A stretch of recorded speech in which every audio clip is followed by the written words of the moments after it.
বিশ্বের মানচিত্রে অনেক দাগ আছে, যেগুলো একসময় টানা হয়েছিল কেবল কাগজে, কিন্তু আজ সেই দাগই নদীর মতো বইয়ে দিচ্ছে মানুষের রক্ত।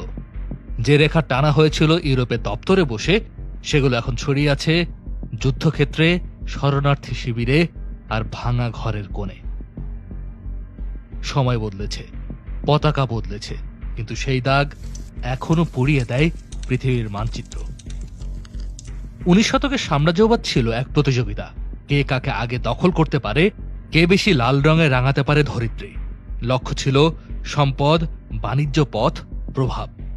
কিন্তু একবার কোনো ভূখণ্ড দখল হলেই তার পরের কাজ ছিল মানচিত্রে সীমান্ত টানা, রুলার আর কলম দিয়ে মানুষের ইতিহাস বা জাতিগত সম্পর্কের বিন্দুমাত্র চিন্তা ছাড়াই। সীমান্ত তখন প্রশাসনিক সুবিধা ও কৌশলগত নিরাপত্তার হাতিয়ার, মানবিক বাস্তবতার নয়। দক্ষিণ এশিয়া সেই ইতিহাসের জ্বলন্ত উদাহরণ।